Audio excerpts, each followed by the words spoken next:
Hello, everyone. Thank you for being here with me today. Take a deep breath, settle in, because what I'm about to share isn't entertainment or imagination. It is my life and the shadowy world I walked in for years. I speak as someone who was once deeply involved in witchcraft, rituals, circles, and spiritual exchanges that most people only whisper about. I don't share this to glorify darkness, but to expose it. I left that world, and now I speak from the outside looking back, seeing clearly what I could not see when I was in it. And today I'm going to talk directly about something that will surprise many Christians: why witches feel a surge of power when Christians oversleep on Sunday mornings. When I was still practicing, Sundays were never just another day on the calendar. To the ordinary world, it was brunch, errands, or sleeping in after a long week. But inside covens and solitary practices, Sundays were watched carefully. We paid attention to energy shifts, to silence, to who was praying and who wasn't. You may think witches don't care about church, but it's the opposite. We watched church attendance the way merchants watch markets. Where devotion weakens, atmosphere changes. When Christians stay home, oversleep, go casual about worship, the spiritual climate shifts. And those of us working rituals could feel it like wind changing direction. Let me be clear, witches don't gain power because alarm clocks don't ring. It is not the physical act of oversleeping that matters. It is the spiritual posture it represents. When believers put off prayer, community worship, or even simple mindful connection to God, they unintentionally create a vacuum. And in the spiritual world, vacuums don't stay empty for long. When I was practicing, we were taught that where intentional light was absent, influence flowed more easily.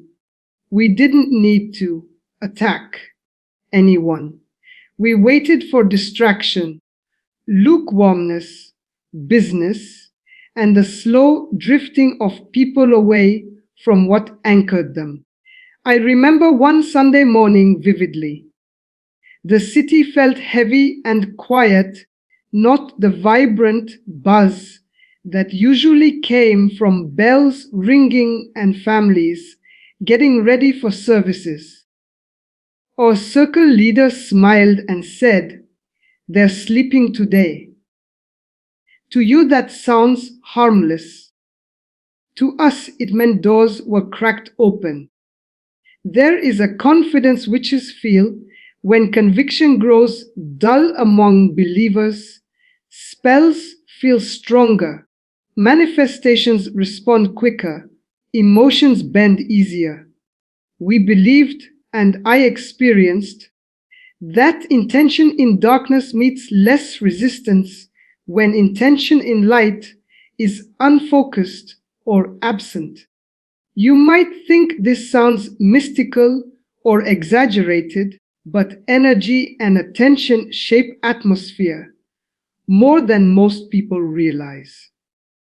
When large groups pray, sing, read sacred text, and align their will towards something higher than themselves, it shifts things. Even when I rejected Christianity, I could still feel the weight of collective prayer like pressure in the air. And on mornings when churches were full, rituals were harder, emotions were thicker, and manifestations were slower. But when people overslept, stayed home, scrolled endlessly, or shrugged off spiritual life as optional, the air felt thin and highly conductive. Oversleeping wasn't just about rest, it was about surrendering priority. In my former world, we watch priorities carefully because priorities reveal allegiance. Anything that dulls alertness, exhaustion, distraction, resentment, routines without reverence, weakens the shield people don't even realize they carry. I don't share this to frighten you, but to awaken you. There is constant motion in the unseen, and you participate in it whether you acknowledge it or not. Witches are very aware of that reality. Many Christians forget it the moment their alarm rings and they press snooze. When Christians overslept, skipped church, or treated Sundays like any other day, we didn't celebrate lost sleep. We celebrated lost focus. Focus is fuel in the spiritual world. I was trained to harness emotion, intent, and concentration like currents. The same principles apply in prayer. When Christians gather, focus, and align hearts, it's like a lighthouse sweeping across dark waters. When they scatter and disengage, we felt more shadowy places where influence could root without being noticed. It wasn't dramatic or like movies. No lightning striking, no chants echoing. It was subtle, quiet, opportunistic. There is another layer I need to share honestly. Spiritual complacency radiates. You can feel when people believe casually rather than actively. When faith becomes background noise, it loses edge and alertness. During my years in witchcraft, we recognize complacency as permission. Not spoken permission, but energetic permission. It said, no one is guarding this. And yes, we targeted those spaces, not people, but atmospheres, groups, communities where commitment had softened and people were drifting without noticing the drift. Think of it like this. If a city stops maintaining its walls, plants grow into cracks, rain erodes stone, and small breaches become gates. Oversleeping on a Sunday might look like nothing more than rest, but often it is part of a pattern. Giving less time to prayer, less attention to spiritual grounding, more attention to distraction and noise. When that pattern continues, the inner life becomes noisy but empty. In my old world, emptiness was opportunity. Not every witch is malicious. Many are simply seeking power, affirmation, or control. But power always moves toward the least resistance. I have to confess something difficult about my past. We used to time certain rituals on Sunday mornings deliberately, not because churches were weak, but because churches were powerful. Power attracts opposition. We could feel when believers were fervent and awake, and we could feel when they were tired, arguing, scattered, or disengaged. The emotional climate around communities mattered. When families rushed, fought, or gave up on attending, it created turbulence. Turbulence is easy to work with. Calm conviction is not. For years I thought I was free from religion, standing in a place of enlightened independence. What I didn't realize was how much of my practice revolved around the spiritual habits of people I claimed not to believe in. We watched them because what they did mattered. Their worship mattered. Their distraction mattered. Their oversleeping mattered. And that realization later became one of the cracks that eventually led me out. Why did a world I supposedly rejected affect my rituals so much? I don't want you to hear this as fear mongering. Darkness feeds on fear just as much as it feeds on apathy. What I want you to hear is this: your spiritual consistency matters more than you know. When you oversleep occasionally because you truly need rest, that's human.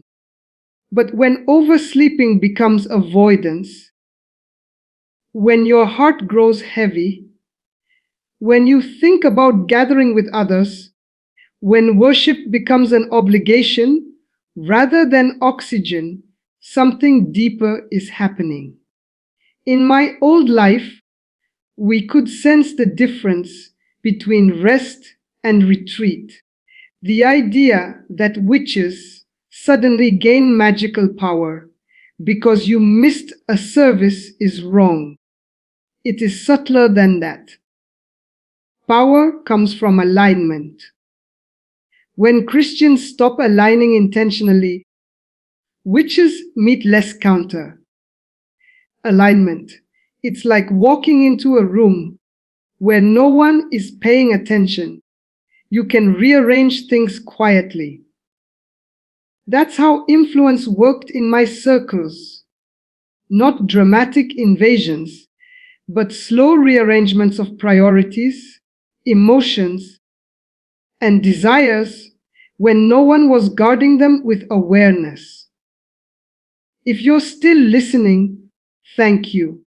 I know these words are uncomfortable.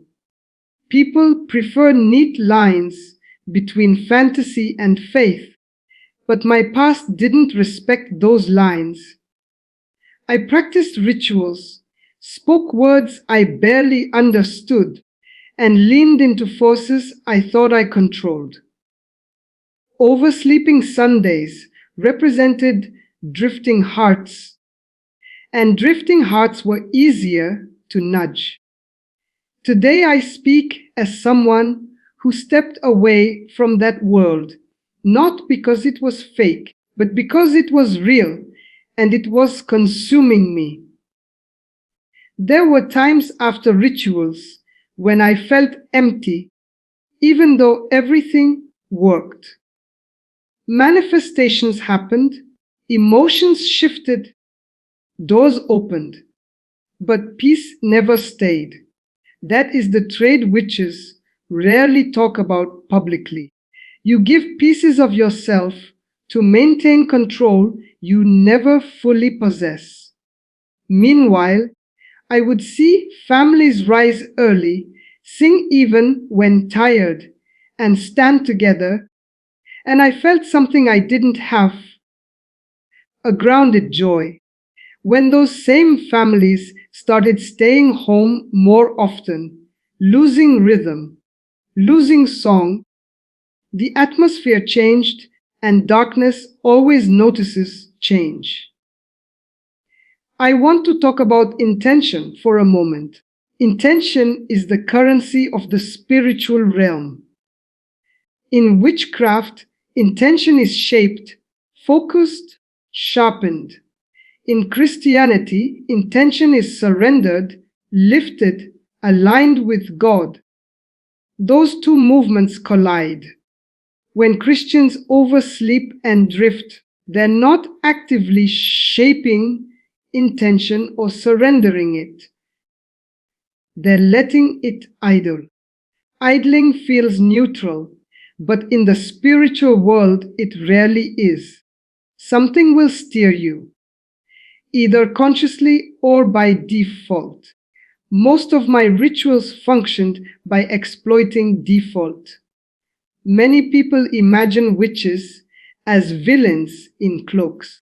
In reality, many are broken, searching, hurt, or hungry for power because they felt powerless elsewhere. I was one of them. I wasn't thinking about attacking Christians. I was thinking about filling the emptiness inside me with whatever worked. But the more people around me drifted spiritually, the easier it was to bend atmospheres.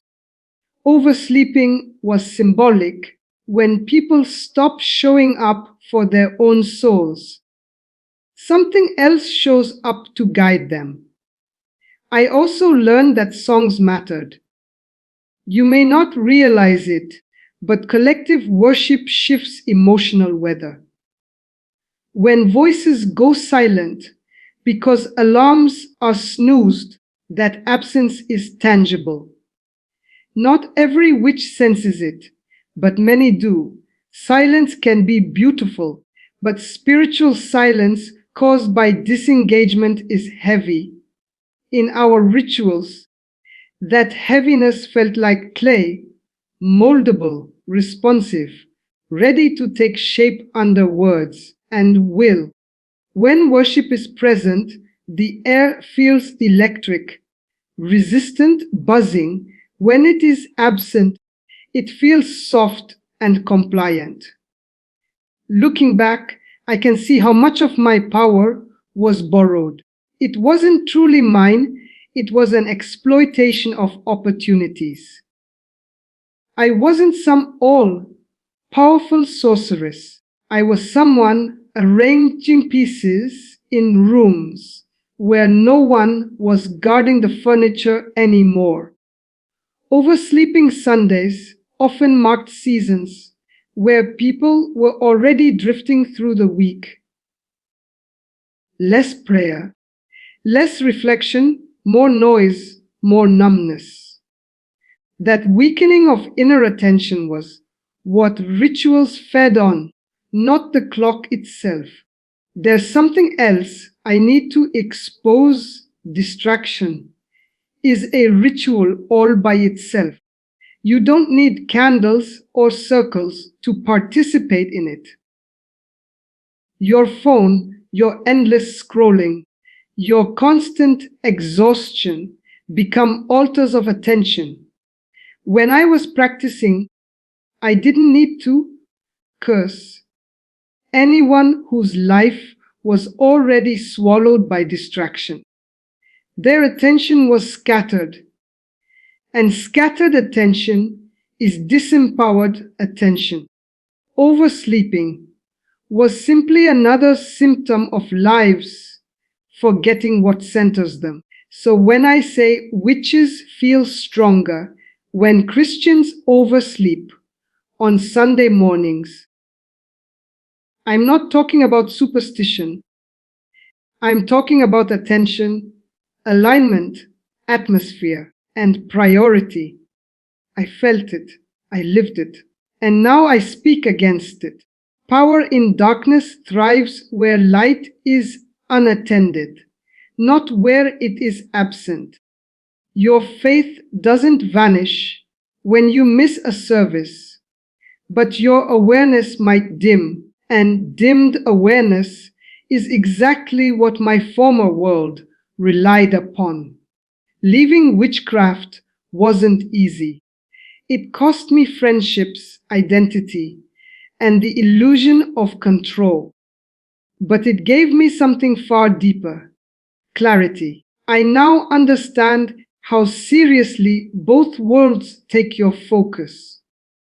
You may think hitting snooze is trivial, but spiritual worlds pay close attention to your habits.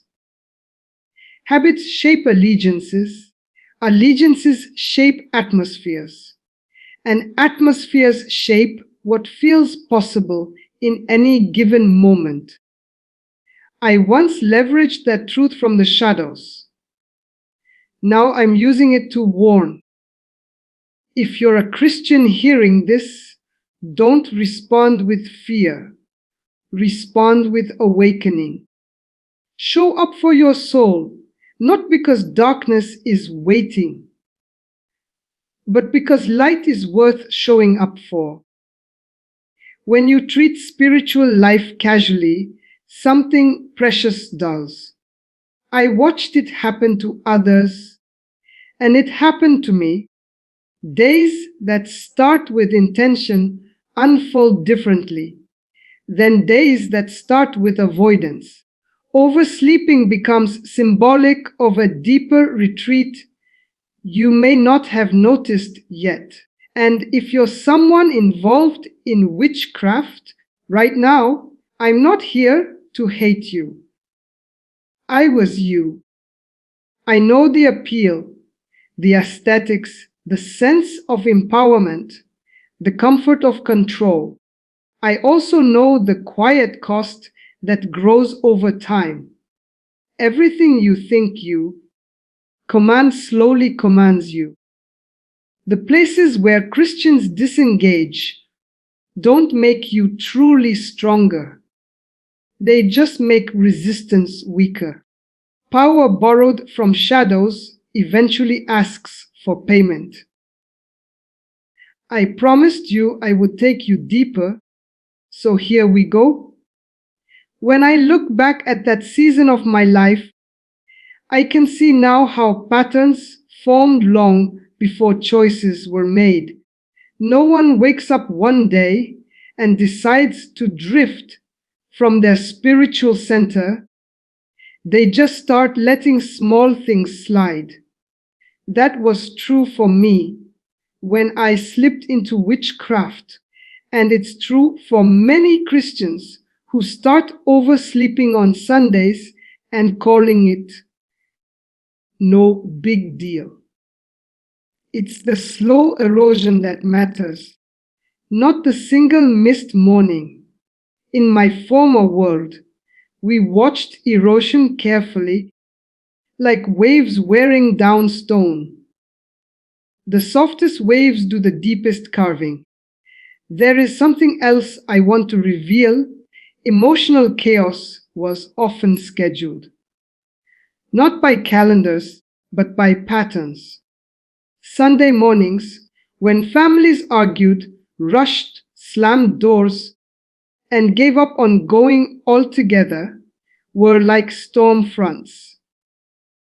We could sense it in the atmosphere, not because we were supernatural masterminds, but because emotion is energy, and energy is incredibly responsive.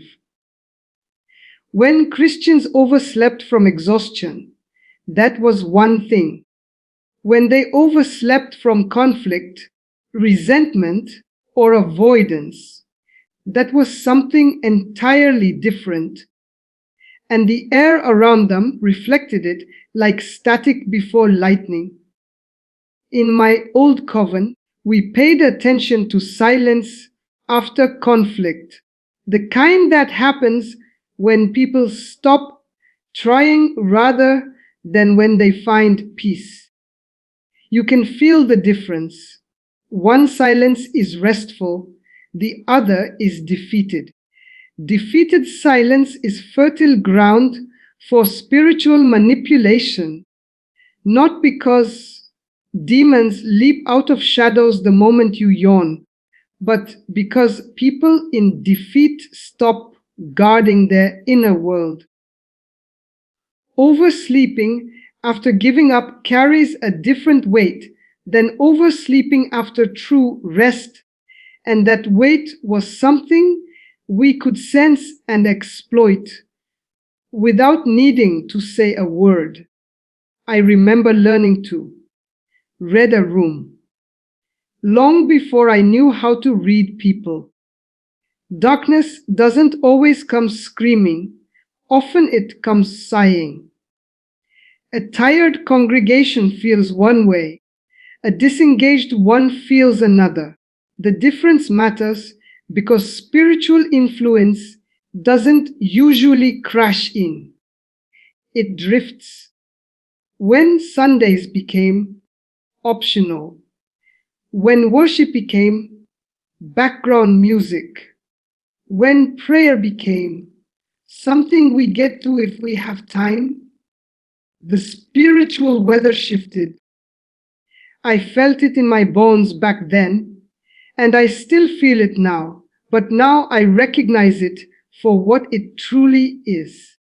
Let me tell you something almost no one admits.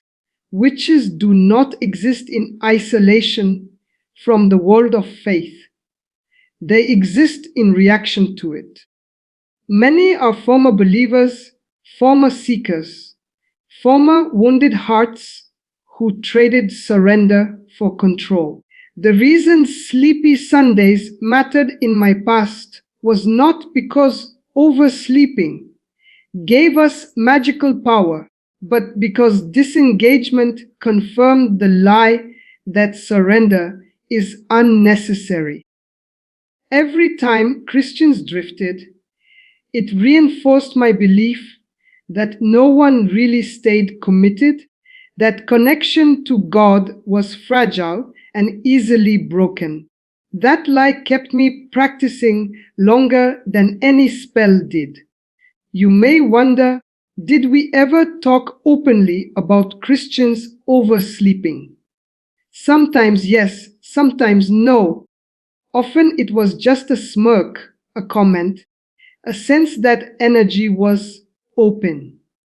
We rarely used church language, but we spoke about resistance, about thick air versus thin air. Thin air meant less spiritual pushback, fewer focused prayers, less collective alignment. Thick air felt like walking underwater, harder to move, harder to shift things.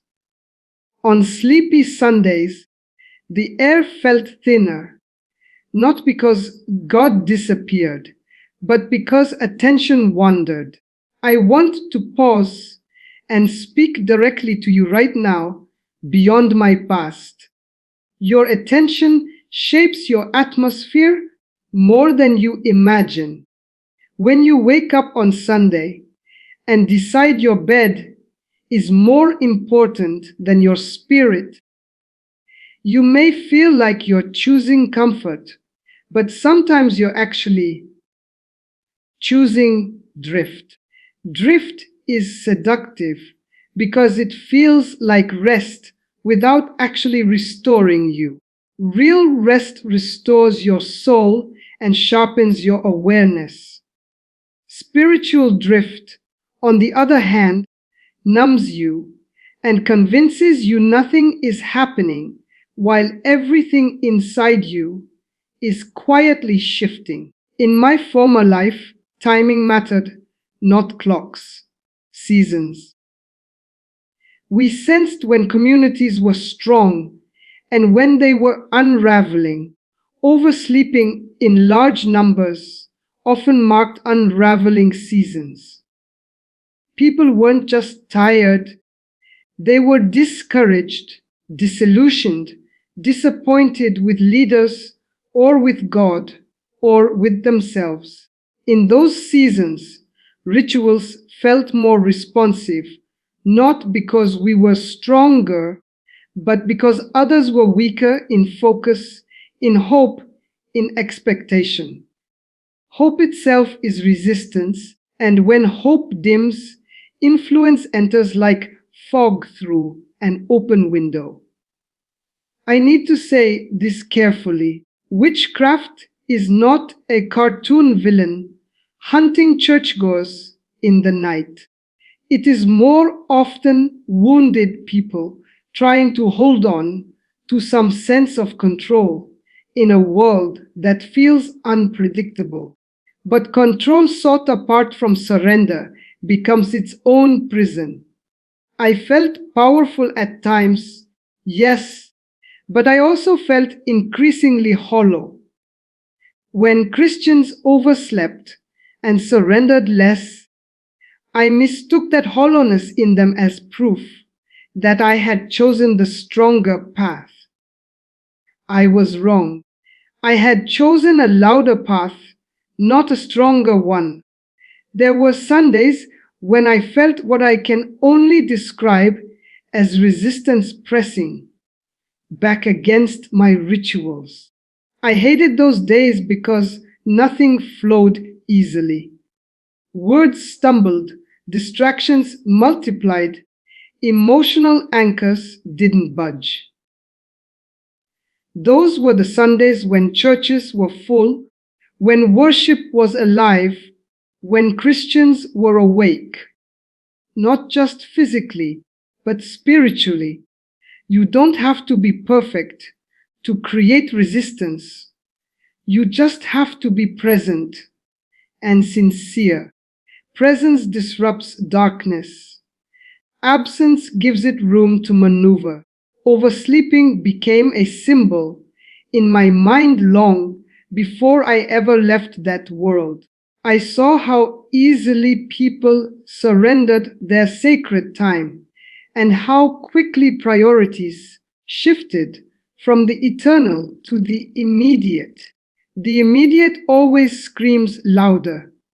Notifications, schedules, fatigue, entertainment. The eternal whispers, and most people follow whatever is louder. Witchcraft, in many ways, thrives in the loudness of the immediate, in the urgency of feelings, in the hunger for results now. Faith thrives in the steady, sometimes quiet choice to show up again and again, even when you don't feel like it. One of the hardest realizations after I left witchcraft was seeing how much of my soul, called power, depended on other people not showing up for themselves. It humbled me painfully. I wasn't tapping into something that was uniquely mine. I was moving into spaces where attention had been abandoned. Think of an untended garden. Anything can grow there, not because the seeds are powerful, but because the gardener stopped caring. Oversleeping was never about sleep. It was about the gardener leaving the gate open. I want to speak to the frustration many Christians feel. I missed church. Does that mean darkness wins? No. Missing a service doesn't doom you. What matters is the pattern beneath the moment. Are you drawing closer or drifting? Are you resting or avoiding? Your heart knows the difference, even if your schedule pretends otherwise. Witches don't gain power because your alarm didn't ring. They gain confidence in atmospheres where conviction fades into convenience. Convenience is the quiet thief of spiritual depth. On some level, even while I was practicing, I envied those who woke up early, gathered, sang, even when tired or broken. There is strength in choosing presence despite imperfection. We rarely talked about that envy, but it was there. Power obtained through manipulation always feels fragile. Power obtained through surrender feels unshakable. And that is exactly what unnerved me when churches were alive and alert. It wasn't volume that mattered, it was sincerity. Awake souls make darkness nervous. There came a turning point for me, and strangely, it happened on a Sunday morning. I watched people walking into a small church with sleepy eyes and wrinkled clothes, clearly not perfect. clearly not put together, but stubbornly present. Something broke in me then. I realized that for all my rituals and crafted words, I was still chasing what they had: grounding, belonging, peace that wasn't performance. I had mistaken oversleeping Christians as weak and awake Christians as targets. But the truth was simpler. Presence itself carries power. As I walked away from witchcraft, I had to confront the lies I had believed about strength. I thought strength came from control, from bending energy, from focusing will. Now I understand that strength often looks like surrender, like choosing alignment with something higher than yourself, like waking up when you'd rather hide under the covers. Oversleeping on Sundays had symbolized to me the fading of that surrender, and that fading made darkness bold. Boldness in darkness is not proof of its greatness. It is proof of neglected light. If you're listening to this as someone who feels yourself drifting, I'm not here to condemn you. Drift happens slowly, then suddenly. Oversleeping becomes habit. Habit becomes identity. Identity becomes distance. But distance is reversible. The same way I stepped out of the world I once embraced, you can step back toward the light you once loved. Not through fear, not through shame, but through choice. Set your alarm not just on your phone, but in your heart. Wake up inside before you wake up outside. I also want to say a word to those still in witchcraft, especially if anything I've said makes you feel seen. I know the rush of ritual, the thrill of perceived control, the beauty of symbols and candles and words shaped with intention. I also know the loneliness beneath it. When Christians oversleep, you may feel stronger, but ask yourself honestly, do you feel whole? Power without peace will always leave you hungry. I chased power for years, and it never fed the part of me that ached the most. The question isn't, do witches gain power when Christians oversleep? The deeper question is, what happens to people when they stop showing up for their own souls? Oversleeping is just one expression of disengagement. When you stop nurturing what anchors you, something else will anchor you by default. I learned that painfully. The human heart does not stay empty, it fills with whatever it is most exposed to. When exposure to light weakens, shadows naturally lengthen. That isn't superstition, that's spiritual gravity. As I close this part of my story, I want you to understand that my goal isn't to scare you with images of witches waiting for you to hit the snooze button. My goal is to wake you to the value of your presence, your prayer, your worship, your intention. Those are not small things. They are structural beams in your inner life. When you oversleep from avoidance, you loosen those beams. When you show up, even imperfectly, you strengthen them. Both worlds feel the difference, even if you don't. I do not regret leaving witchcraft, even though it cost me much. I regret believing for so long that darkness only grows when it is active. The truth is that darkness often grows when light is passive. Oversleeping Christians did not create darkness. They simply stopped tending the flames that once burned brightly. That realization changed how I see everything, including myself. I don't speak as a judge. I speak as someone who let my own flame go dim and knows what lives in the shadows of neglect. So if there is one thing you carry from all of this, let it be this: wakefulness is more than being out of bed. Wakefulness is choosing awareness, choosing alignment, choosing presence. Witches feel stronger when Christians oversleep, not because witches suddenly become giants, but because disengagement clears the room of resistance. Stay engaged, stay awake. Guard the atmosphere of your heart the way you would guard your home. What you tend grows.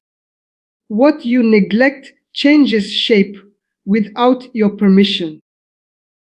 Thank you for staying with me through both parts of this journey.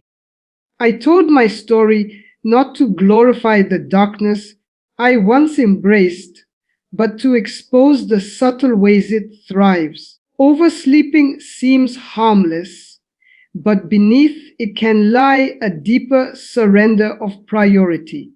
I have walked both roads, one of control, one of surrender, and I can tell you with complete honesty that peace lives on the path of wakeful alignment with light. I once felt stronger when others overslept. Now I feel stronger when even one person decides to wake up. And so I end with this: be awake. Not paranoid, not fearful, not frantic. Awake. Your presence matters. Your worship matters. Your attention matters. When you show up, the atmosphere shifts and both light and darkness notice. I know because I once stood on the other side of that shift.